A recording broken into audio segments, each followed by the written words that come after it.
Messias la da lunga su Leao contro Miners, Leao, goal! Ha segnato Leao! Hello everyone and welcome to another edition of the SempreMilan podcast. I'm your host, Ollie Fisher, joined once again by Anthony Tallgrud. What's up, guys? Glad to be back. Happy to be here. New location, as you could tell. Just moved yesterday, so still getting it set up, but I'll have all the memorabilia up soon. I'm just getting started. Yeah, it looks good. Excited to see the completed backdrop. We are joined by a very special guest this week. It's an absolute pleasure to be able to introduce James Horncastle from The Athletic, from covering Serie A on BT Sport, as I'm sure so many of you will know his face and will have read his work by now. James, thank you so much for joining us. We really appreciate it. A pleasure.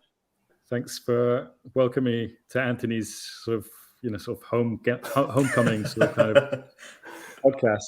Pleasure and a privilege for myself as well. There you go. Couple of firsts happening this episode then. We've got basically, we put a questions tweet out sort of mentioning that you were going to be on this week's episode, and people have been firing questions in, so we've tried to pick some of the best ones out in addition to a few that we have and formulate attempt to cover as much ground as possible after what has been a turbulent season for Milan, a turbulent month after the season ended as well. So we're going to try and rattle through as much as we can, but we acknowledge that it is not easy to cover everything with this club. So I'm just going to go straight in with the first question to kind of recap what we saw last season. How would you judge Milan's 2022-23 season? I think the general consensus among the fan base and among the Italian media is that we overperformed in Europe, but perhaps at the expense of underperforming domestically. How do you see the last season? Yeah, I think that's fair. I think it's actually a really difficult season to analyze because it's probably the most distorted one that we've seen since COVID. And what I mean by that is in COVID, you had a season that was interrupted sort of midway through. You then had this long break.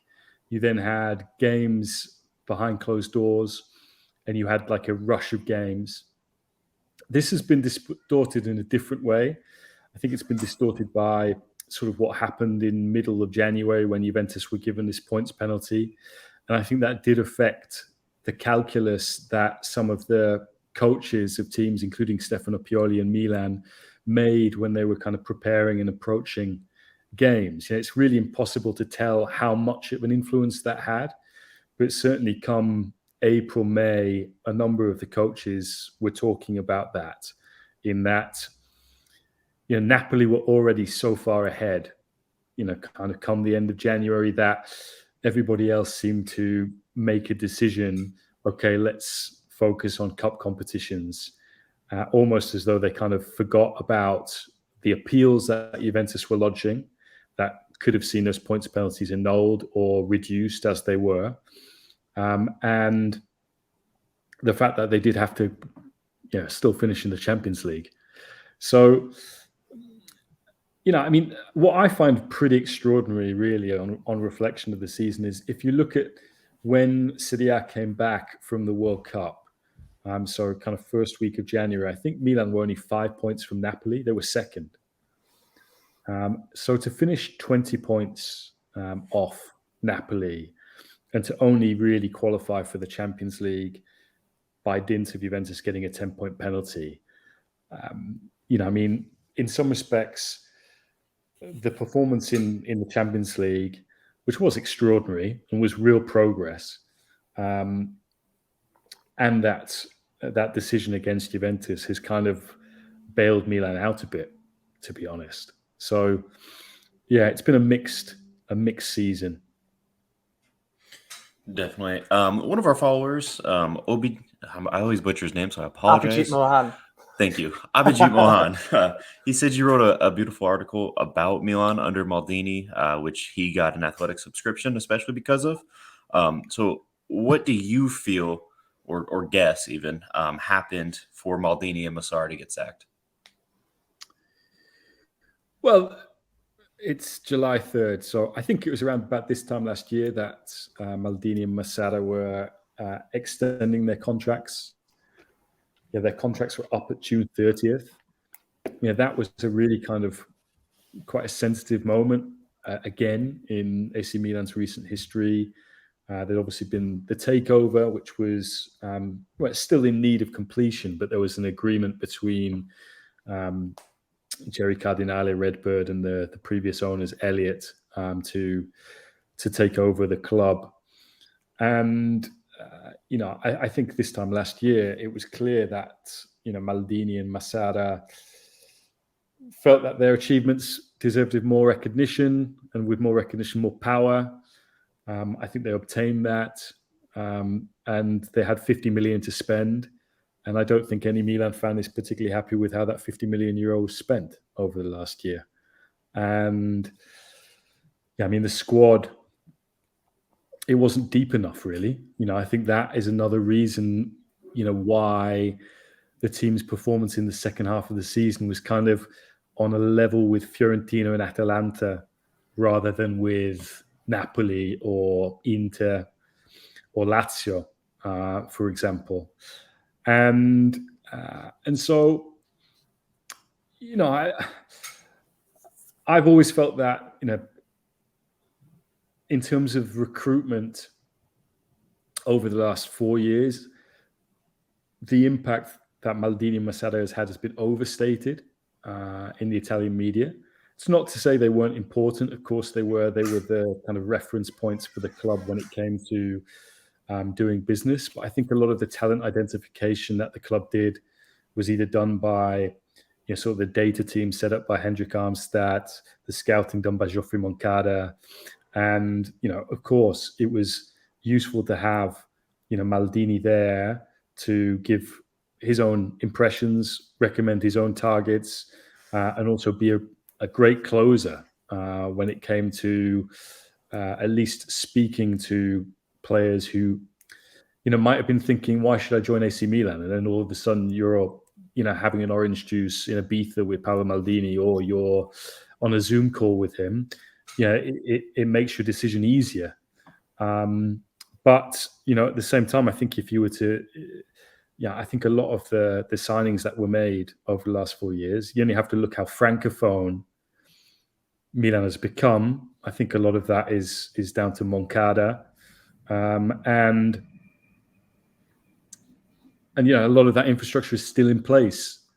I think, if you pick up some of the Italian newspapers over the last few weeks, you would think that there's been a revolution at AC Milan, that the club is completely different to how it was 12 months ago. And, a lot of the players and management who are symbolic of Milan are no longer there. Be it Zlatan, who retired of his own accord, be it Maldini, who was sacked a day after the end of the season, but had been kept on by Jerry Cardinale, who gave him a new contract this time last year, kept him on, gave him the benefit of the doubt, and then, sort of obviously reviewed things at the end of the season and decided to go in a different direction. Tonali being sold. A lot of people look at that and think, wow, this is a massive change. But the reality is a lot of the infrastructure and the people who have been there over the last 4 years are still there. And Cardinale and Redbird have just added, what they believe they can add in terms of, the personnel who've helped them be successful at Toulouse and be successful in some of their other sporting enterprises. So in that respect, football is a very strange business in that I do kind of put a lot of stock in intangibles and mysticism, which is like, I do think there is something about a club having an aura imbued in it, which comes in, I think the turning point in the recent history of AC Milan to some extent was, Zlatan joining in that January. And Zlatan had a very strong short-term impact on the pitch. But his impact off the pitch, I think, lasted longer. He set new standards at Milanello. And, I think Maldini has had a similar impact in that. Obviously, he's someone who is associated so closely with AC Milan. For a lot of people and fans, he is AC Milan. So I'm curious to see what happens over the next, what happens over pre-season, but what happens over the next season now that those symbols and the intangible impact that they had is no longer there. Because rationally speaking, the structure that has made Milan successful is essentially still there. And I think that continuity plus, as it's been put to me by Redbird, is something that people should continue to believe in. So, yeah, as you mentioned at the top of the show, it's never dull with this club. Yeah. You alluded to it a couple of times there about the summer 2022 transfer window. Obviously, with the sale, how long it took, the renewals of Maldini and Massara, coming off the back of a Scudetto win. I think the majority of fans were expecting perhaps a bit for us to push the boat out a little bit more from a financial point of view, perhaps making more statement signings. Where do you think things went wrong in that summer window? What were the things we didn't address? What was misguided? And the symbol of it is Charles de Ketelaere, for example. Like, what do we do with him? Like, how have we ended up worse? Yeah, it's an interesting one that summer because, obviously you had a takeover going on. And as you can see it, like Manchester United at the moment, that kind of does put a lot of things on pause. A lot of Man United fans at the moment are saying, why aren't we spending, like what Arsenal are doing with Declan Rice, or, what City are doing, why can't we move? And there are certain things that need to fall into line when you're in the process of a takeover. You then, as I said, you have this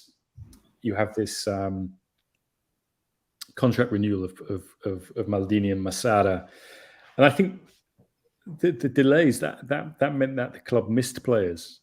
They missed players that they identified, and if they'd been able to be a bit more agile and swifter, they could have signed. Yeah, I mean, Enzo Fernandez is one. That is someone who I think Moncada did a lot of work on, and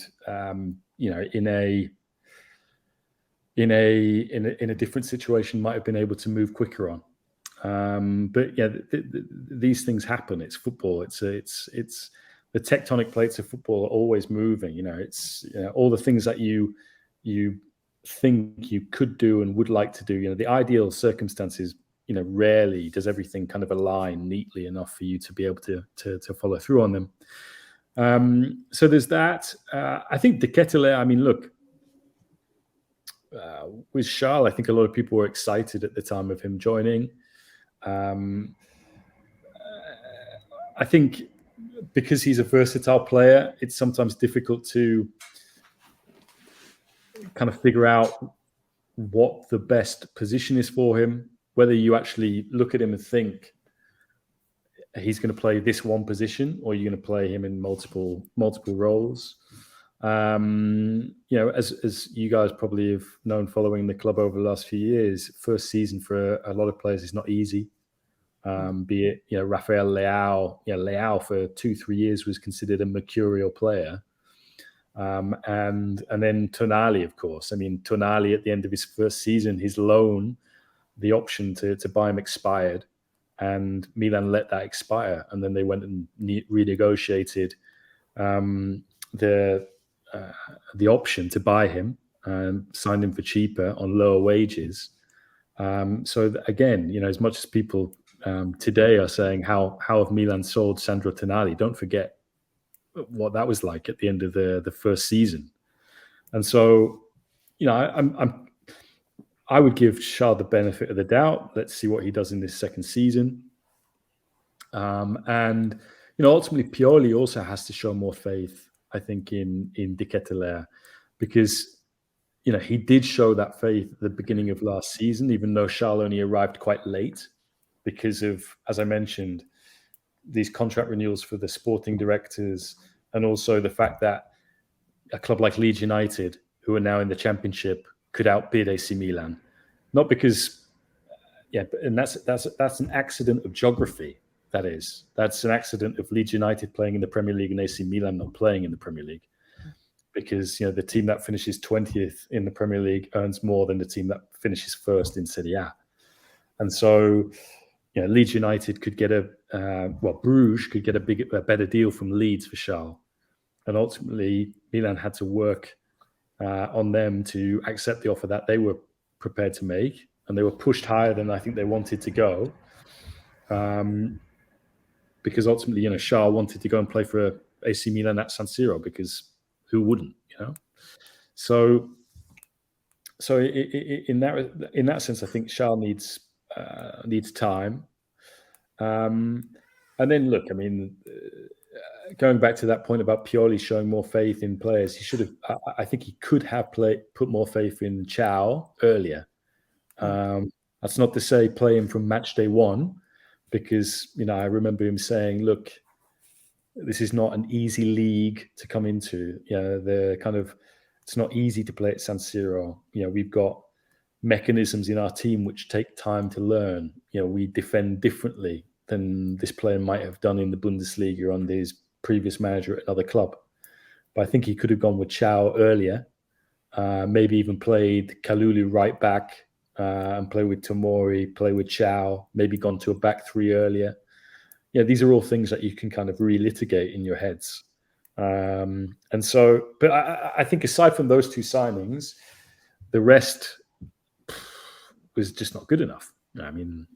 Origi was signed injured, scored some lovely consolation goals, but that was it. In that embarrassing defeat to Sassuolo, scores a kind of forgotten about goal. Vranks was gone. I think Adley could have been used more again. I think Adley is a good player in the making there. But apart from that, it was kind of too much of a mixed bag, really. So yeah, I'm curious to see what we get from Charles, Chow, and Adley, because as busy as Milan are at the moment, they could, within a few months, look like 3 new signings, quote unquote. Yeah, moving on from last summer's window to this summer's, obviously the big news as of today is Tonali announced by Newcastle. As a boyhood fan of the club, how does a deal like that get agreed upon? Is that a win-win for all parties? How does this look for Serie A overall? Just give us your thoughts on that. It doesn't get agreed upon unless the player wants to go. And, it's probably a player the other side of town who could go to the Premier League if he wants, with a club that's in more financial distress than AC Milan is, and that's Nicola Barella at Inter. And look where Nicola Barella is right now. He's still an Inter player. So, I think that's something that you have to bear in mind. It's something that I think has got a little bit lost in the telling of this story, at least in Italy, that the player was up for it. And whether that's because the player felt that he'd achieved a lot already with Milan, he'd won the league, he'd gone to a Champions League semi-final, in which he actually played really well. People forget, particularly amidst the chaos of that first hour, that Tonali was actually pretty good in that game. I suppose the other thing I would ask is, on your list of kind of preferences or hierarchy of who are the most important players at AC Milan, I think there are 2. There's Leao, who the club has got to sign a new contract, which for all the criticism of the ownership and the sale of Tonali, they should remember that this is they've inverted a trend here, in that Donnarumma left for nothing, Kessie left for nothing, Çalhanoğlu left for nothing. The club has invested in Leao to get him to stay, and I would have been a lot more concerned about losing Leao, a Serie A MVP, than I am about losing Tonali, with the greatest respect of Tonali. And the other thing I would say is, Mike Maignan is, for me, the other most important player at AC Milan. It's not to say the others are all expendable, but if you were to ask me which two I would want to keep the most on a desert island, it would be Mike Maignan and Leao. And the reality is that, not to go back on this point about Leeds United being able to offer more for Charles de Ketelaere than AC Milan is, clubs in Italy have to be pragmatic. When Premier League clubs or state-owned clubs like Paris Saint-Germain come with indecent proposal for their players, because this does allow Milan to be particularly active on the transfer market now and spread that money around and give the depth to Pioli that he didn't have last season, either because Pioli didn't use the players that were at his disposal in an effective way, or because the transfer market last year just wasn't good enough. So I'm quite excited. I mean, look, even if a lot was made of Milan missing out on Marcus Thuram, that's because Milan still have a budget to stick to, both in terms of how much they spend and what the salary cap is, if you like, and they are the most agile team in Italy at the moment on the transfer market. I mean, all the things you read about at the moment are Milan signing Loftus-Cheek, or Milan looking to sign Pulisic, Milan looking to sign Chukwueze, Kamada. They can do all of these deals if they want to at the price that they believe is the right price. A lot of clubs in Italy at the moment can't do anything. So in that sense, it's one of those things where you just have to be patient and kind of and take the long view on these things, I suppose. There's a really good piece on The Athletic, basically inside Tonali's Newcastle deal, which is well worth a read for anybody who hasn't. It's detailed, but it covers every base, and I think it explains how everything progressed really well. And there was one line in that stuck out to me, and that was that Milan's summer transfer budget has now tripled as a result of this sale. Without dwelling too much on the emotional goodbye, what should we do with this higher budget? Mentioned that we can now spread it on multiple pieces to improve the squad overall. What are the big holes in your mind? Obviously, we need to rebuild the midfield. The attack hasn't been great. What should the priorities be, and any names that stick out? Yeah, I think one of the things to understand, I suppose, is that with football, when we all talk about the kind of Deloitte Money League and revenues and that sort of thing, a lot of the time that revenue doesn't go to paying sort of dividends to shareholders. It goes back into the team, and you look to generate more revenue in order to spend more money. That's ultimately why the Premier League clubs can spend more money than anybody else, because their revenues are higher, because their TV money is bigger. And so when that line about tripling the transfer budget, it ultimately comes from that deal to sell Tonali. Now, the club, that's one sale the club is the one big sale the club will make, I think, this summer. Now, some people think, well, if you sell a player who's sort of been adjudged to be worth 70 million in Tonali's case, then you need to go out and buy a 70 million euro player to go and replace him. No, you should spend that money in kind of moving it. You should share that across many different players to strengthen the team and the squad. And so, I think Milan have already kind of got a better backup goalkeeper than Tatarusanu in Sportiello. It's something that people won't really pay a lot of attention to, but in that, those autumn and winter months when Mike Maignan suffers an injury, which he often does, there won't be Tatarusanu. Please, not again. So whatever you make it Sportiello, at least Sportiello's kind of been in and out for Atalanta over the last few years. Has got a lot of Serie A experience. I think Milan are pretty stacked at centre back. As I said, I want to see a bit more of Chow this season. I think the fullback positions are quite interesting because, ultimately, Teo is very durable.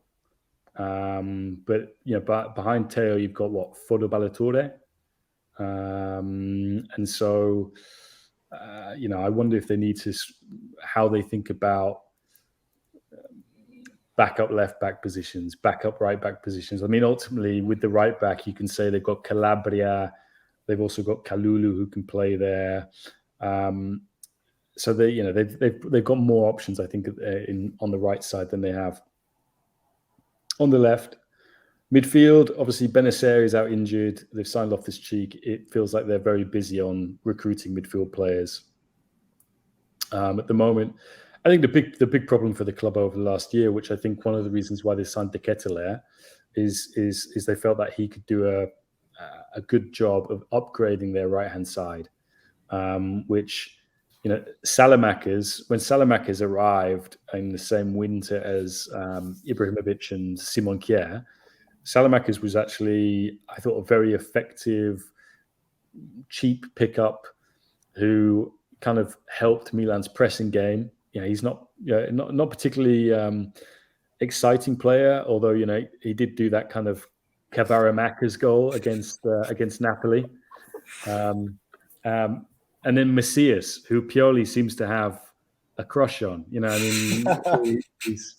He finds a way of playing Macias, which I find a bit baffling. So, yeah, that's a nice way to put it. Yeah, so I think a lot of these names that you read in the media at the moment, Pulisic, Chukwueze, players like that are seen in mind with the attacking positions behind the striker, but particularly the right hand side. And then I wonder what will happen with Rebic as well. I think another thing about last season, which was kind of partly explains some of the drop off, was Rebic was no longer really an effective either replacement for Leao or as someone who could play as the striker. He used to play as a striker a lot when Ibrahimovic was injured, or he'd play. His production was down last year. So, what view do they take on that? Do they think actually we need to better that? They are replacing the smallest man on the squad with someone perhaps even smaller in Luca Romero for Brahim Diaz. I think that they aside from collecting gnomes, they kind of need. They probably need someone who can play as a striker and take some of the load off Giroud, because Origi hasn't been able to do that so far. I wasn't convinced by Leao when they played the 3-5-2. As much as Pioli made that argument once where he said, Rafa keeps telling me that his favourite position is the striker, I think Leao's best position is out wide. So I would look at maybe kind of strengthening the reserves of the fullback positions.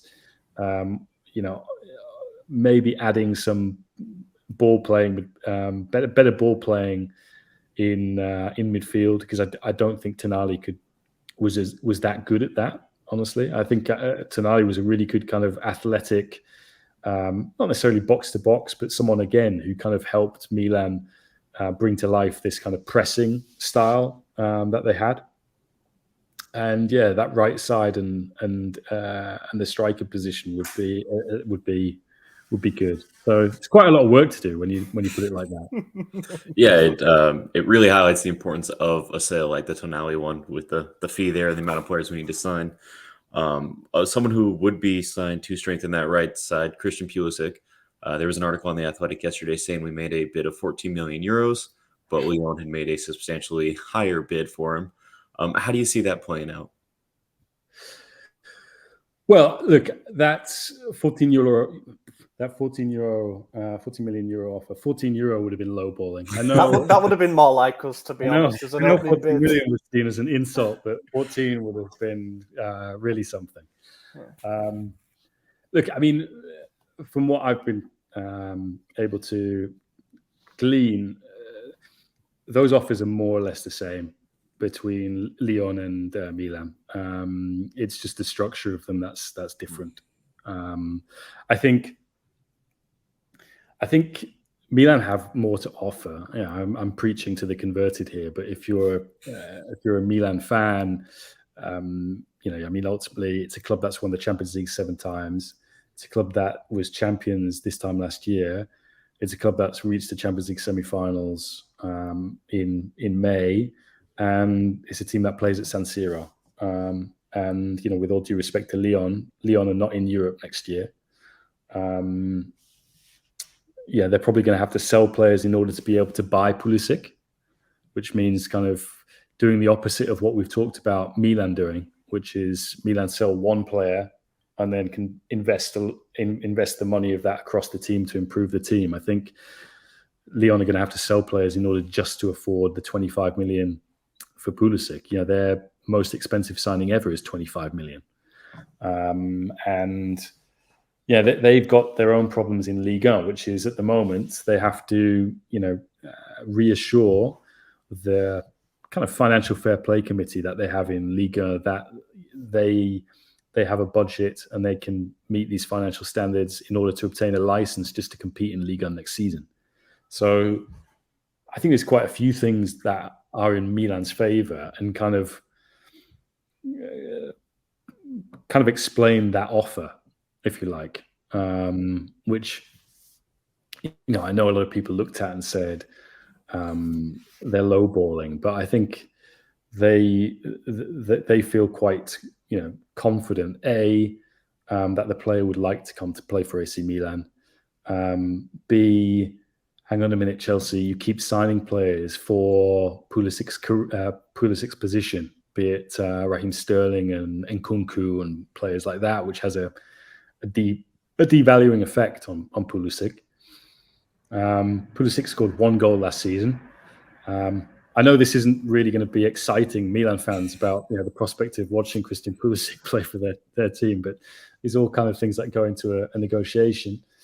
And the other thing is that, look, Milan have got a lot of alternatives. I know people, when Marcus Thuram decided to go and sign for Inter instead, people were like, that's at Milan's expense. Well, the reality is Milan have got lots of options, I think. The players that you read about in the press are mostly right. Chukwueze, Kamada, and Romero's signing. And so if it doesn't come off for Pulisic, they've got contingencies, they've got alternatives, which again, I think explains why they feel that they can make the offer that they've done and say, look, okay, well, what do you think about that? And, if you want considerably more money, then we've got other options. So again, I think that's actually indicative and speaks volumes about their recruitment process, that they make sure that they've got plan A, B, C, D, E, F in case one of these things doesn't come off. But it would be interesting to see this Milan America kind of take shape ahead of this US tour, whether they sign Musa and Pulisic and that sort of thing. I think the priority with Milan is always the football. You'll have read a lot in the newspapers the last few weeks about the algorithms. Oh my God, the algorithms. But the reality is, you don't sign someone like Christian Pulisic off an algorithm. No. Because the guy's barely played for 2 years. So there's not much to go on in terms of the data set there. So you're going on what you've seen from him in the past before when he was at Dortmund, his first years at Chelsea. You're going on the fact that he's a 24-year-old, his potential, new environment, new setting, his fit in your team, and those sort of things, which is that ultimately all comes down to scouting, not a football radar or an algorithm or whatever one metric tells you. And again, I think that is quite important about how you look at Milan's recruitment process, rather than just thinking it's Moneyball versus Maldini as it's been presented for the last few weeks. That would be an interesting film, by the way, if we get Brad Pitt back as Billy Bean, and then who we got playing Maldini. I suppose Maldini could play himself. Actually, yeah, he's not up to much at the moment.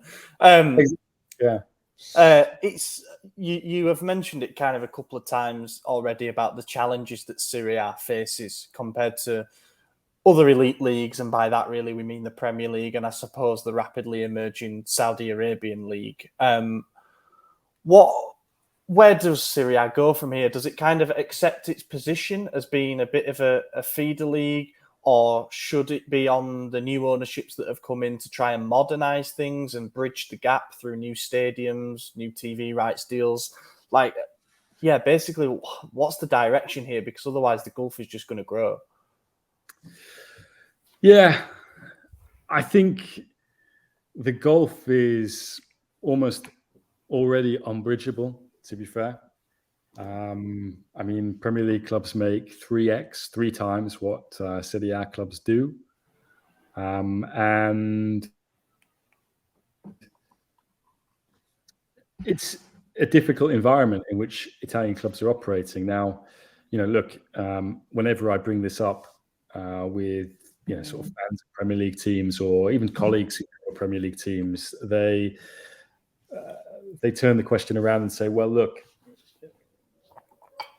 isn't Serie A to blame for its own problems? And yeah, undoubtedly, I think Serie A was complacent, particularly sort of around the turn of the century when it was on top, because instead of kind of reinvesting its money in stadiums, which could help these clubs be less dependent on owners and generate kind of money that would allow them to have bigger and better transfer budgets.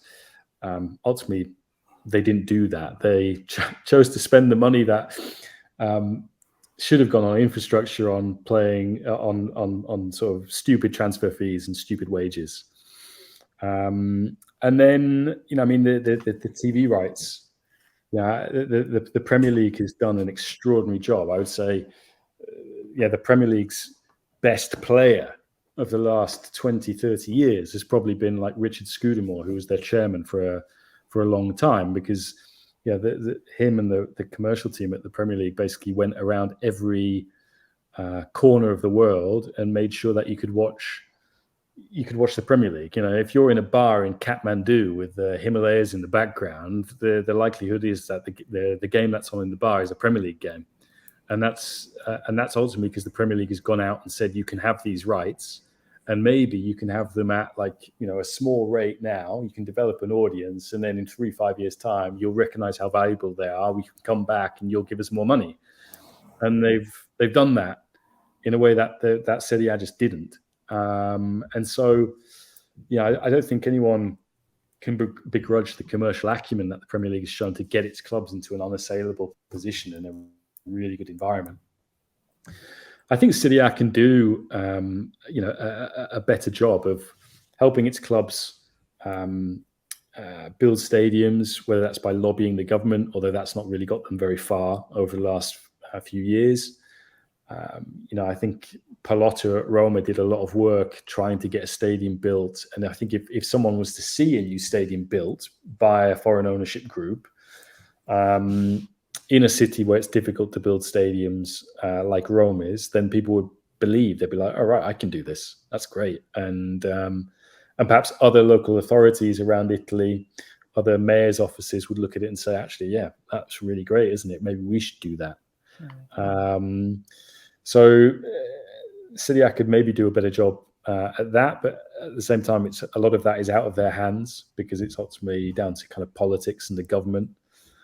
Where they can do a better job is TV. To be honest, I do think they've made strides over the last year in making games look better on television. Now, they've got no control, obviously, on what the action is like and, the goals the players score and how the teams play. But in terms of kind of cameras that we see. Anyone who was watching the last few weeks of the season, those drone shots going up above the Stadio Diego Armando Maradona. When you see these old decrepit stadiums, they actually look amazing from those angles, and they add value that way. And so they've done a good job, I think, in enhancing the production.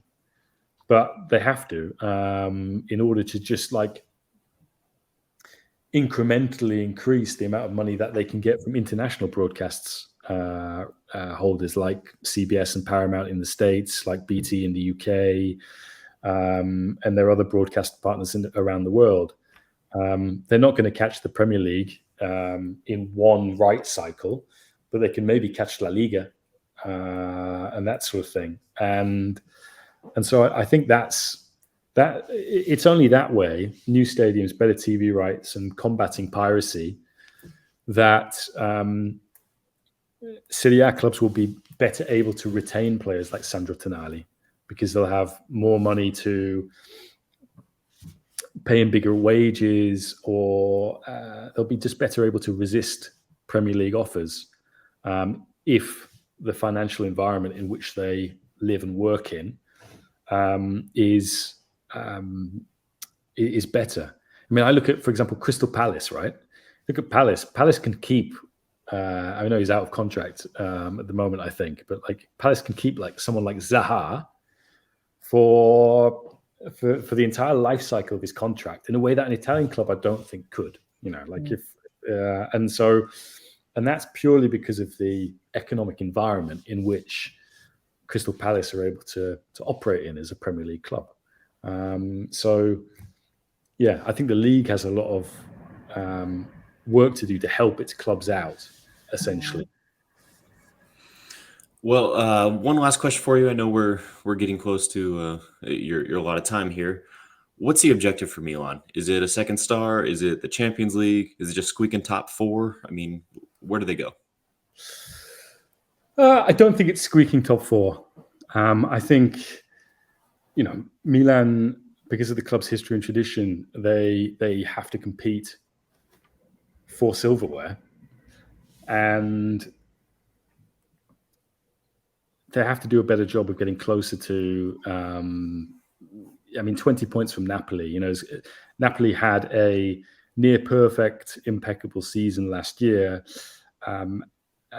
They performed at kind of a rate that you'd expect the kind of Conte team to do in sort of peak Conte Juventus and his second season at Inter. They performed like Juventus did over much of the kind of 9 years that they did, where they pretty much picked up 3 points in, 80% of the games.